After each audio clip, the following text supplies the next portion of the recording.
Bonjour à tous, c'est parti, on va aller découvrir le petit paléo actu.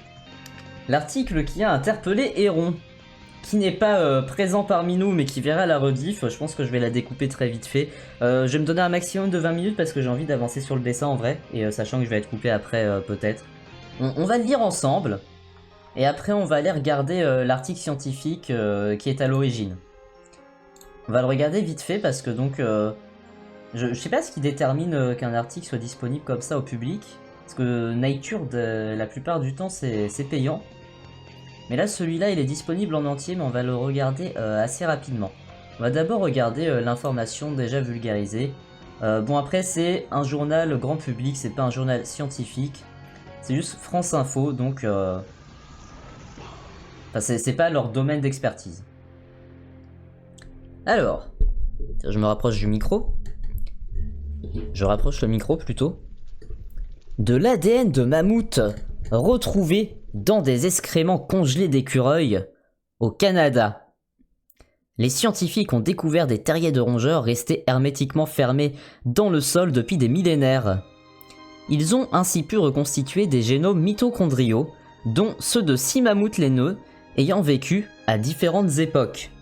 Avant de continuer, c'est là où ça interpelle Héron de comment ça se fait que les écureuils se sont retrouvés à faire caca du mammouth.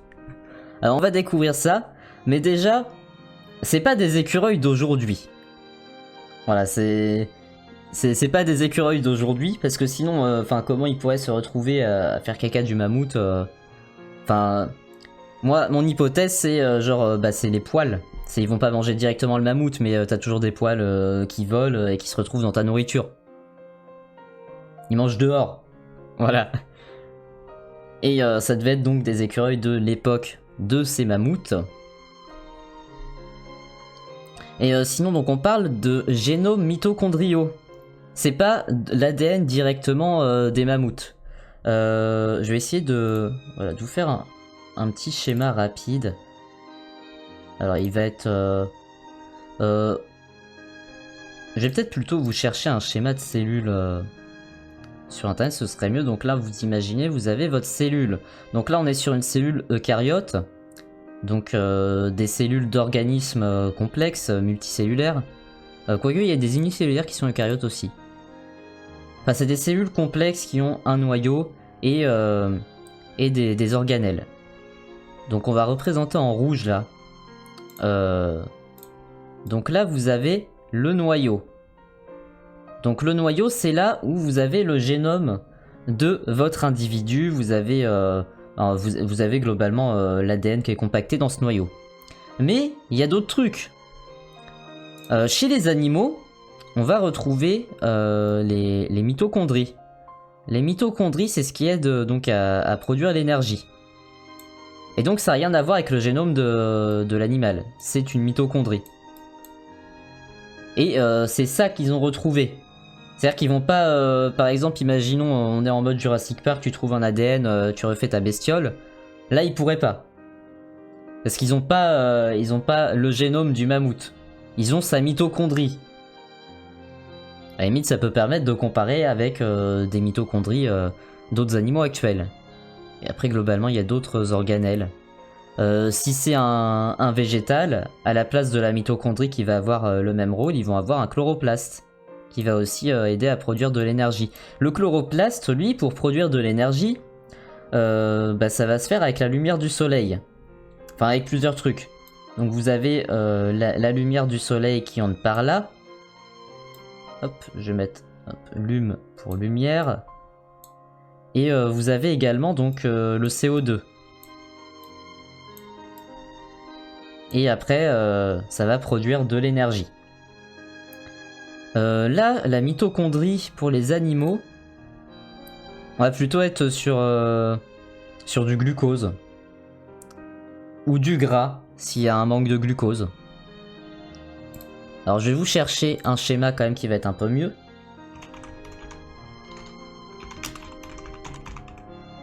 Voilà, schéma cellule eucaryote. Voilà, vous en avez un. Voilà, on a plusieurs trucs dedans. Si vous avez fait sciences au lycée, normalement, vous avez eu ça comme schéma à apprendre. Après, tout le monde n'a pas étudié sciences au lycée. Parce que c'est pas en seconde que tu apprends ça, c'est un peu plus tard. Là, vous voyez, il y a plein de trucs. Donc là, il y a le noyau. Il y a même le nucléole à côté, le centrosome. Oh, ces trucs, ça date. Voilà. Et là, la mitochondrie, elle est ici. Il y a même l'appareil de Golgi, des vacuoles, des ribosomes, des cytosols. Bon, il y a beaucoup de trucs dans une cellule. Bon, tout ça pour dire qu'ils n'ont pas l'ADN de l'individu. Ils ont... non, pas ça. Ils ont la mitochondrie ici. Donc déjà, premier truc. On va lire la suite. C'est récent. Genre, ça date de ce matin, l'article. Là, on a un petit cousin des écureuils qui ont été retrouvés. Alors, des scientifiques ont découvert un immense trésor d'ADN ancien provenant d'animaux, dont celui de mammouth laineux, aujourd'hui disparu, dans des excréments d'écureuils conservés dans le pergélisol canadien, selon une étude publiée mardi 9 juin. Donc hier. L'ADN ancien conservé dans des terriers hermétiquement clos remonte à entre 700 000 et 3000 ans, offrant un aperçu rare de l'évolution au fil des millénaires dans le Yukon, vaste territoire sauvage du nord-ouest du Canada. Outre l'ADN de mammouth laineux, les chercheurs ont également découvert du matériel génétique provenant de loups, de bisons, de chevaux, d'un guépard et de centaines de plantes. Bon, ils ont accentué sur le mammouth dans le titre de l'article parce que je pense que ça fait plus vendeur que de te dire « Ah, on a retrouvé un ADN de vieux loup dans des crottes d'écureuil ». Le mammouth, ça parle plus au grand public. Quoi, tu visualises tout de suite que c'est le Cénozoïque. Fouiller des excréments d'écureuil peut sembler moins attrayant que sortir de terre une défense de mammouth, reconnaît auprès de l'AFP Tyler Murphy, chercheur en paléogénomique à l'université McMaster au Canada, et principal auteur de l'étude publiée dans Nature. Donc c'est celle-là que j'avais ouverte tout à l'heure. Ouais, il y en a... Ah non, ça c'est un... Et ça c'est pas l'étude, ça. Et ça c'est le journal du Canada. Mais la quantité spectaculaire d'informations qu'ils contiennent suggère que les excréments constituent un moyen sous-estimé de mieux connaître le lointain passé de notre planète. Un spécimen super mignon parfaitement congelé. Les spermophiles arctiques des écureuils terrestres sont seulement actifs 4 mois dans l'année et passent le reste du temps à hiberner. Pendant cette courte période d'éveil, ils doivent sortir et manger de tout autant qu'ils le peuvent, explique le chercheur. Les écureuils bourrent ainsi leur terrier de noix, de graines, de feuilles, d'os, de fourrure et tout ce qu'ils trouvent. Mais avec le temps, la montée du pergélisol, une couche du sol gelé en permanence a définitivement scellé certains terriers, créant une capsule temporelle parfaitement conservée. Les chercheurs ont même découvert un petit spécimen de spermophile super mignon parfaitement congelé. Les scientifiques ont reconstitué 18 génomes mitochondriaux, dont ceux de 6 mammouths laineux ayant vécu à différentes époques. Il s'agit de génomes uniquement transmis par la mère, ce qui permet de suivre les lignées ancestrales. Cela consiste à assembler à l'aide d'ordinateurs des fragments d'ADN comme les pièces d'un puzzle. Alors là, avec cette information, on est sur un truc différent du caca d'écureuil. Voilà, déjà ça lève le voile là-dessus. On va quand même regarder un peu l'article de Nature pour confirmer ça. Mais là, ce qu'il nous explique, c'est que l'écureuil, quand il hiberne, enfin oui, il y a son caca, visiblement dans son terrier, mais il prend aussi de la fourrure qu'il trouve. Enfin, il prend plein de... Enfin, il bourre le terrier de plein de trucs. Donc voilà, il a dû tomber sur des poils de mammouth. Voilà, pour se faire une sorte de lit un peu pour l'hibernation. Donc c'est pas qu'il les a mangés. Mais par contre, j'étais pas loin avec ma théorie sur les poils.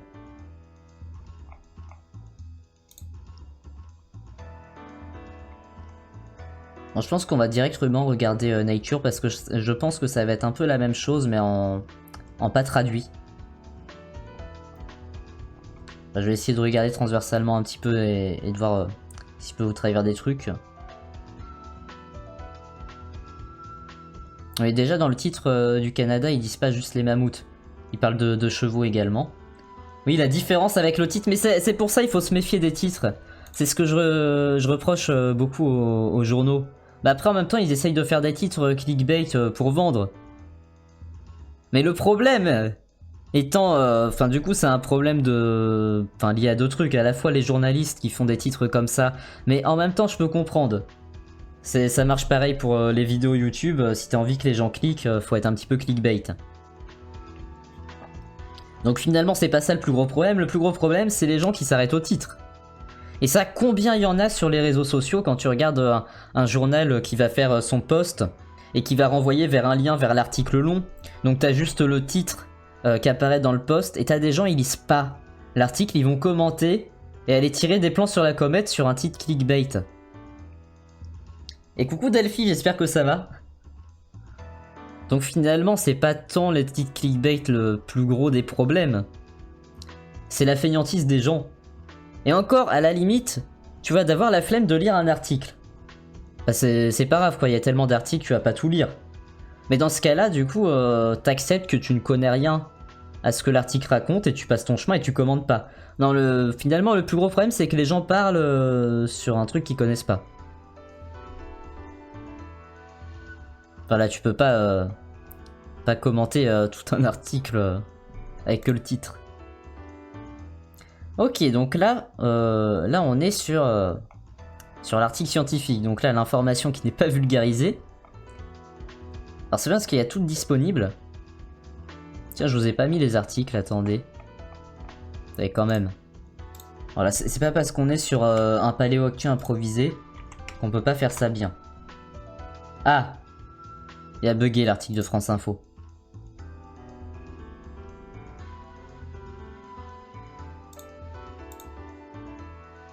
Par contre j'ai l'article de Nature, voilà. Celui-là il devrait pas être bugué. Donc on va essayer de regarder, voilà, il date de hier, il y a eu pas mal de personnes qui ont travaillé dessus. Première actu, paléo-actu que je fais qui n'est pas sur le Mésozoïque, tiens. C'est parce qu'on me l'a proposé. C'est vrai que sinon j'ai que des infos sur le Mésozoïque dans ce que j'ai en scrollant sur Insta. Alors, bon, je vais lire l'abstract et puis je vais le résumer après. Permafrost preserve ground squirrel, Eurocitellus.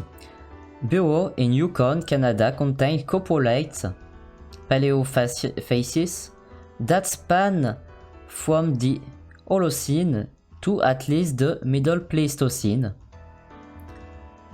700,000 years. Using shotgun metagenomics and target enrichment, we recover at a rich multitaxon spectrum of ancient environmental DNA from these pellets, including plants, insects, microbes, and megafauna consistent with Eastern Beringian ecosystems. These coprolites consistently preserve an abundance of eukaryotic DNA, enabling the assembly of more than 18 mitochondrial genomes, ground squirrel, snowshoe hare, steppe bison, horses, and mammoth, and revealing previously unrecognized diversity within Arctic Eurocitellus, including a 700,000-year lineage that predates divergence among several extant clades. Characteristic damage pattern, positive-negative control, and in silico taxon validation strongly support a DNA authenticity and comparison with regional permafrost datasets. Indicate minimal post-depositional leaching. These results show that permafrost coprolite can yield high-resolution records of quaternary ecosystems and multi-organism population history, providing a powerful complement to sedimentary and skeletal ancient DNA. Bah là, il parle à nouveau des coprolites. Donc c'est pas clair cette histoire. Je pense que c'est peut-être les deux en vrai. Ou alors, genre, enfin, peut-être qu'il les bouffe aussi. Genre s'ils se font un lit de fourrure Et de réserve en même temps, oui. Genre ils ont leur noix sur un lit de fourrure, donc forcément ils vont en avaler. On va regarder un petit peu à quoi ressemble l'animal en question. Donc Arctic Urocitellus.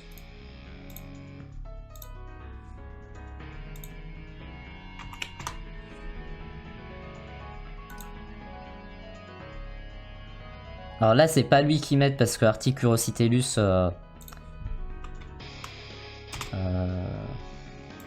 bah du coup c'est... Enfin il vivait du coup au Cénozoïque.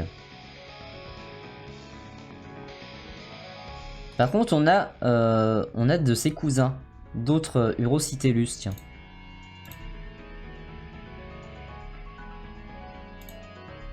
Voilà, ça ressemble un peu à ça.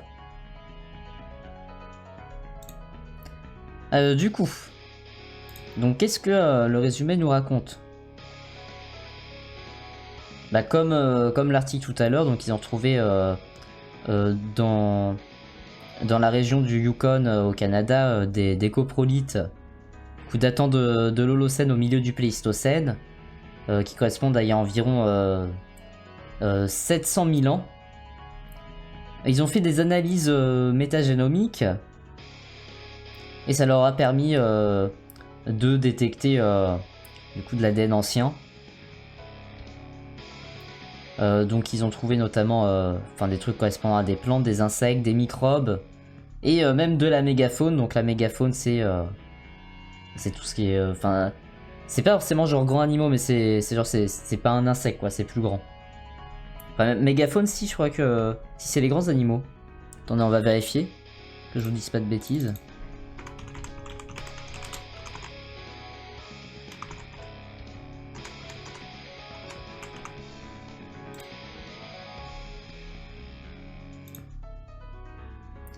Attention. L'ensemble des espèces animales de grande taille. Oui, si c'est ça du coup. Ah, ça se sent quand même qu'il n'est pas préparé. Je préfère quand même préparer un peu à l'avance. Mais après en même temps pour être vraiment genre sur l'actu et aller réact direct. Celui-là était très improvisé, j'avais pas prévu de le faire avant de recevoir le tag de héron.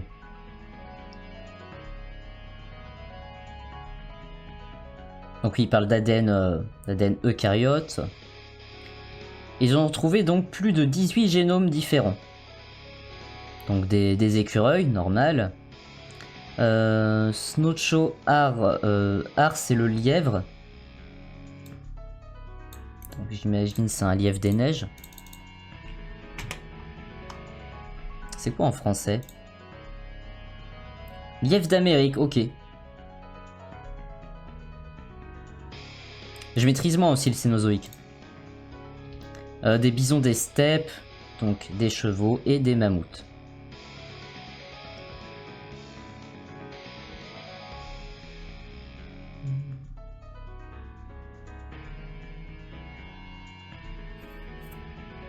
Alors, on va essayer de regarder un petit peu vite fait. Alors, c'est vrai que je peux avoir la traduction aussi automatique. On peut switcher de l'un à l'autre. Parce qu'il y a des mots qui vont être traduits bizarrement. Ouais, c'est vrai que ça peut nous faire gagner un petit peu du temps. Parce que j'ai dit qu'il fallait que je passe pas trop de temps sur cette actu. J'avais dit que c'était rapide. Parce que après, du coup, je vais aller me mettre au dessin. Bah limite en vrai là je peux lire comme ça, alors faut garder à l'esprit que c'est Google Trad et que du coup il y a des mots qui vont être traduits bizarrement, donc de temps en temps il va falloir switcher entre les deux. Alors les coprolites peuvent servir d'instantanés biologiques limités dans le temps du passé, préservant une variété de biomolécules et même d'ADN ancien. Cela inclut donc l'ADN du défécateur, donc c'est pour ça qu'ils ont notamment les écureuils, et en même temps c'est pas très étonnant. Oui, ça permet d'indiquer aussi leur régime alimentaire, leur microbiote intestinal et des organismes qui partageaient leur environnement. Lorsqu'ils sont conservés dans le pergélisol sur d'immenses échelles de temps, les granulés fécaux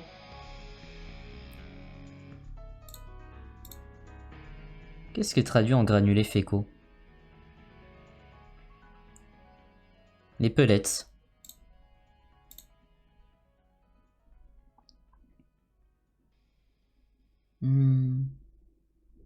Donc peuvent conserver l'ADN environnemental ancien qui aide à reconstruire les communautés passées et à suivre le changement écologique à travers les cycles glaciaires interglaciaires. Ok, donc en gros ça les aide à construire des paléo-environnements. Alors dans les régions non glaciaires de l'Est de la Béringie. C'est quoi la Béringie?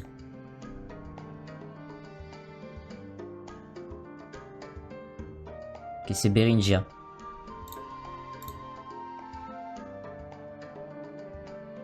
Les écureuils terrestres construisent des terriers qui peuvent rester gelés et scellés pendant des dizaines à des centaines de milliers d'années. Ces terriers contiennent généralement des granulés fécaux. Oh le terme. Abondants et des caches alimentaires offrant l'occasion de récupérer à la fois le matériel génétique hôte et...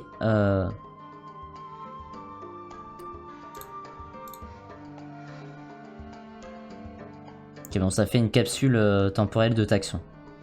Du quaternaire. Ok, pour l'instant, l'introduction et le résumé nous racontent la même chose que l'article précédent. Donc ça va pas trop mal résumé. On a même les figures en plus, on va peut-être plutôt regarder ça. Parce que c'est vrai que l'article est long, donc on va pas lire en entier.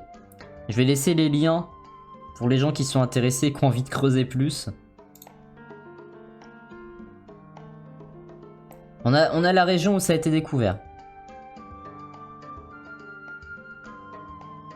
Ok, donc ça c'est les coprolites holocènes. Et les écureuils et leurs coprolites. Ok, donc ici, à cet endroit-là, à Little Blanche, ils ont retrouvé que des coprolites. Et la plupart des endroits, finalement, ils ont retrouvé les écureuils et leurs coprolites. À Eureka Creek, à Gold Run, Paradise Hill, Quartz Creek, Canyon Creek, Hunker Creek. Ah, on a les images de à quoi ça ressemble, c'est vrai que c'est ce qui va être plus intéressant. Les latrines du nid. Dans un sens, c'est vrai que c'est pas con de que l'animal réserve un endroit pour mettre ses déchets. Au moins, il dort pas dedans. Ok, donc là, oui, c'est ce qu'ils ont retrouvé.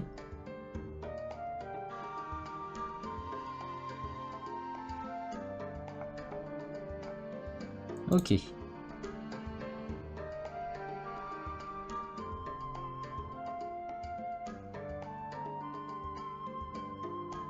Alors les coprolites du coup sont parmi les plus anciennes traces fossiles contenant de l'ADN.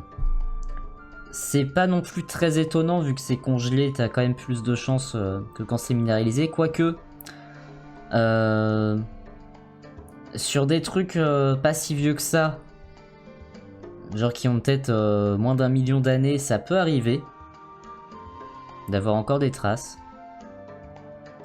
J'avais lu ça, bah tiens, dans le livre que j'ai emprunté à la médiathèque.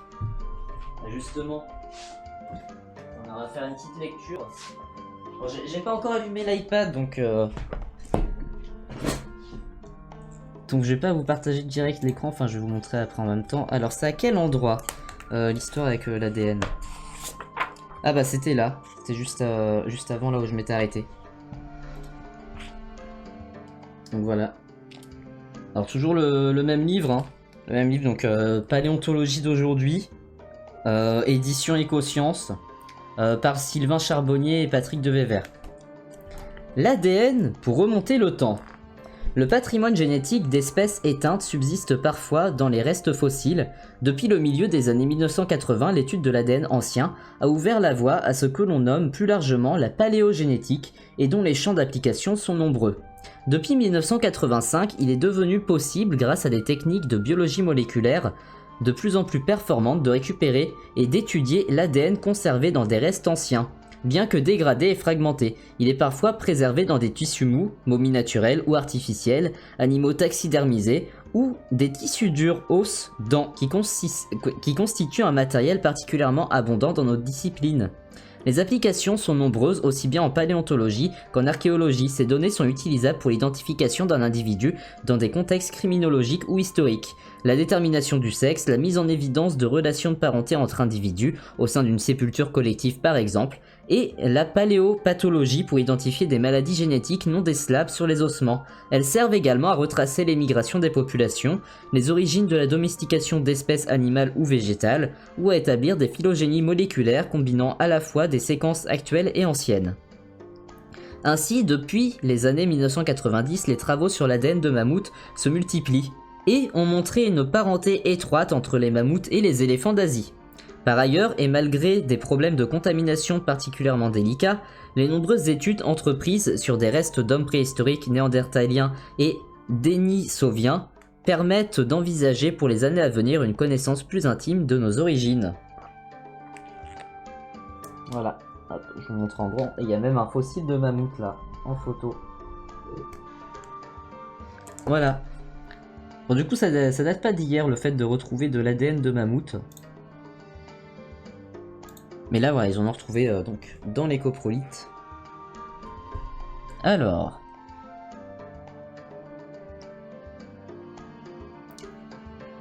Malgré les observations répétées,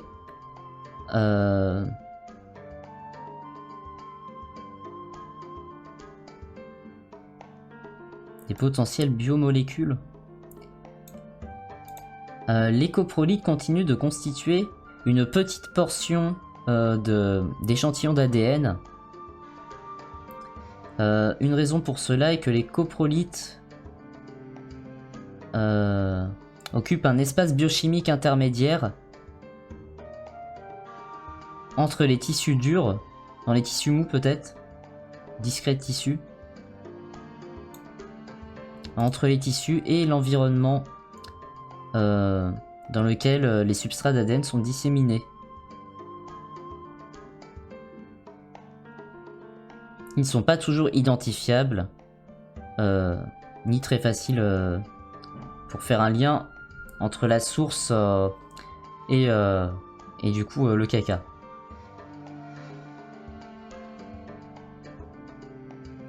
On va peut-être essayer de passer un peu plus vite parce qu'après il est déjà 48, ça fait déjà 48 minutes. J'ai dit que je voulais avancer sur le dessin. Parce que j'aimerais quand même l'avoir fini avant la fin du défi. Alors regardez surtout les figures. Il y a encore là où ils ont trouvé les coprolites. Ah, par contre l'article nous avait parlé d'un écureuil mignon. Donc on va chercher les images. Ça c'est quoi? Résultats et discussions. Je pense qu'on va sauter à la conclusion.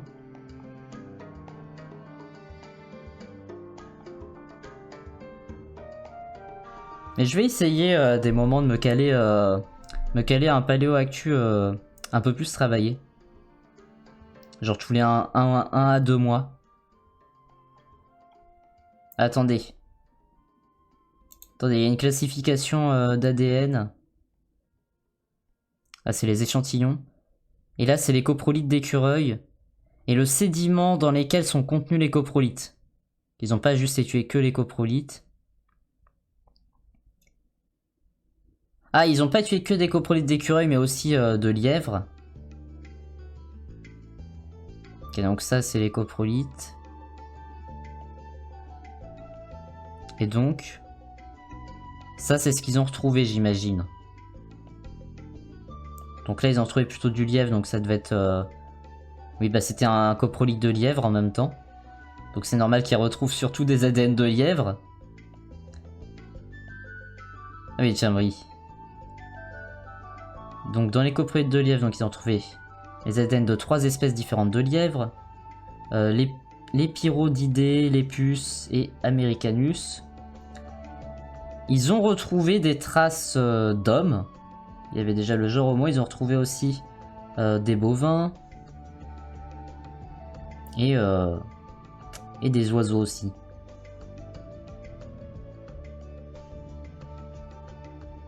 Assez peu d'ailleurs. Genre des lagopèdes, des tétraoninés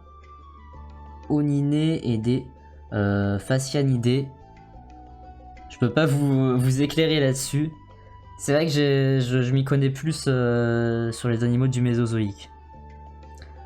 Et après, donc dans... D'accord, en fait c'est réparti par échantillon. Donc dans les coprolites d'écureuils, c'est là où ils ont trouvé plus de trucs. C'est notamment là ils ont trouvé les mammouths. Voilà. Bah, alors c'est pas que les mammouths là, c'est... Enfin ils ont retrouvé plusieurs éléphants en fait. Ils ont retrouvé donc Afrotheria, les Probocidés, les éléphantidés, des mammouths et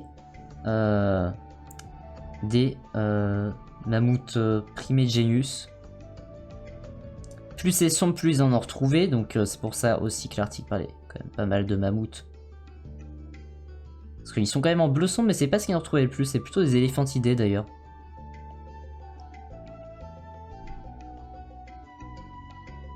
Bah, si on regarde sur les trucs noirs en général, qu'est-ce qu'ils ont retrouvé le plus? Les éléphantidés. Ils ont retrouvé des petits rongeurs.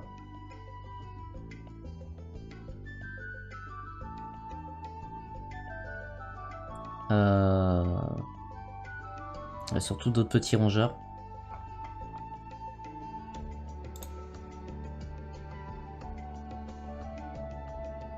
Ok, il y en a encore avec les plantes.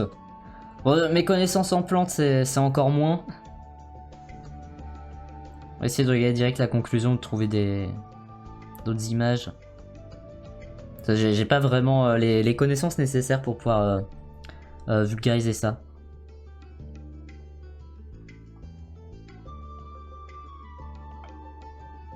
Attendez, on a un résumé de la discussion. Hop, on va activer la traduction pour gagner un petit peu de temps. Alors, les coprolites d'écureuil dans le sol, préservés dans le pergélisol, fournissent une archive d'ADN de multitaction robuste qui capture les signaux biomoléculaires des plantes, des champignons, des arthropodes, des microbes, des oiseaux et des mammifères à travers plusieurs intervalles glaciaires interglaciaires, et peuvent préserver les signaux à l'échelle du génome des vertébrés hôtes et co-occurrents. En combinant une classification métagénomique validée de manière conservatrice avec de multiples contrôles d'authentification, nous montrons que les coprolites peuvent compléter les sédiments et les matériaux squelettiques pour reconstruire la paléoécologie béringienne et pour récupérer les génomes mitochondriaux, phylogénétiques, informatifs, y compris une lignée d'écureuils du Pléistocène moyen. Ce qui suit est une discussion sur les implications évolutives pour les écureuils au sol, un démêlage de l'ADN alimentaire par rapport aux intrants exogènes, les implications paléoécologiques de cet ensemble de données, un résumé des vérifications d'authenticité et de mise en garde pour les orientations futures. Ok. Donc en gros, pour reconstituer un petit peu le puzzle de l'ADN, ce qui est bien, c'est d'utiliser plusieurs sources. Donc à la fois ce qu'ils vont retrouver un peu sur les squelettes, ce qu'ils vont retrouver dans le sol, et les coprolites, en plus de ça, bah ça aide.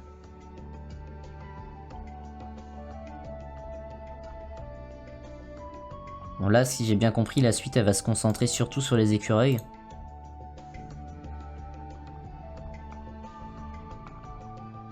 On va aller jusqu'à la conclusion. Ah, bah voilà, on se retrouve sur les références.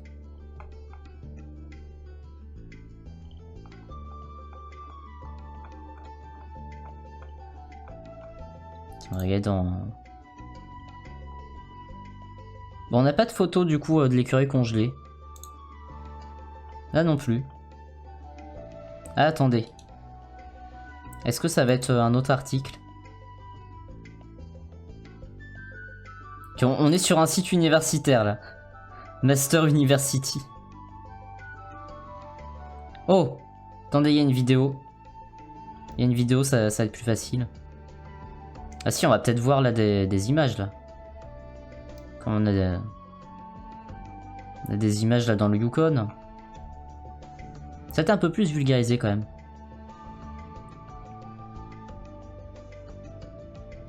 C'est un peu le même titre d'article que tout à l'heure.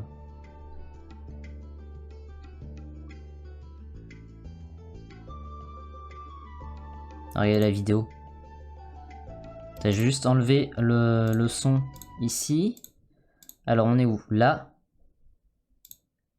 Voilà, ça dure 2 minutes 37. Through targeting these permafrost sediments that we are looking at from central Yukon, we're able to find a whole host of giant extinct animals like mammoths and extinct North American horse, as well as a whole range of plants that really allow us to reconstruct the ecosystem over the last 30,000 years. Each sediment extract that we have has billions of DNA molecules in it, and really watch these ecosystems evolve through time with this genomic scale of DNA information that's been trapped in the sediments. We have evidence of both horse and mammoth from as many as 9 different core samples persisting into the Holocene to about 5,000 years ago. And this would exceed their extinction estimate that we have of about 13,000 years. One of the most fascinating aspects of this particular work is the scale of resolution that we can obtain with these tiny molecules. The thing that really blows my mind is to imagine a teaspoon of dirt leading to hundreds of millions of sequences from which you can identify hundreds of different species of plants and animals in a tiny amount of sediment. Donc en gros là il vient de dire c'est assez dense comme information ce que tu peux trouver. Parce que une cuillère à soupe de matériel va te donner des informations sur des millions de spécimens. So imagine now doing that systematically across space and in depth across time. The resolution is at a scale that's unprecedented, and that's truly phenomenal. The mass extinction thing is such an interesting debate because for so many years it continues to be pitted on these two sort of diametrically opposed. It was climate, it was the big chill. No, it was people, it was the big kill. We sort of think of them as sort of a wall that all these animals hit, and it's not at all like that. It's much more nuanced, right?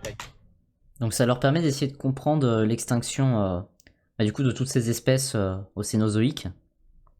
Et il y a plusieurs théories là-dessus, le changement climatique, la fin de l'ère glaciaire, ou la faute des humains. Et ce que le paléontologue nous dit, c'est que c'est beaucoup plus nuancé que ça. Et donc le fait d'aller identifier quel individu du coup était présent à quelle période de temps et comment ça a changé, donc ça leur permet d'essayer de mieux comprendre ça. You have different regions of the country, different landscapes in northern latitudes had very different probably responses. And so in some areas you had local, what we'd call extirpations, so not full extinctions, but local die-offs. And the animals probably moved to different areas where the landscape still provided the kind of food that they required to survive. Et ce qu'on observe, donc c'est pas genre une extinction totale en même temps partout. C'est plutôt genre dans des petits endroits, t'as les groupes d'individus qui vont disparaître, mais d'un endroit genre précis.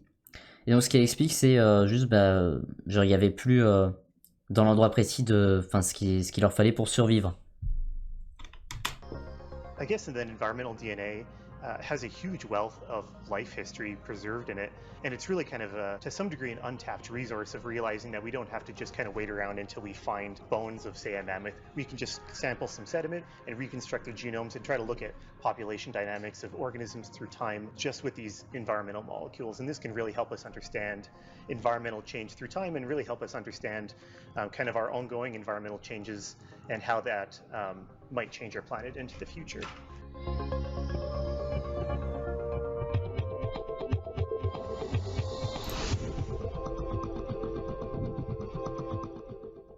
Après voilà, il parlait globalement de l'intérêt de la paléogénétique,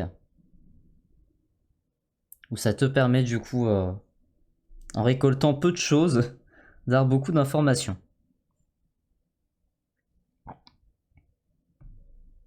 Du coup, bon, après voilà, on a quand même fait pas mal le tour rapidement du sujet. Si vous êtes intéressé, je vous invite à aller regarder les liens pour aller en apprendre plus.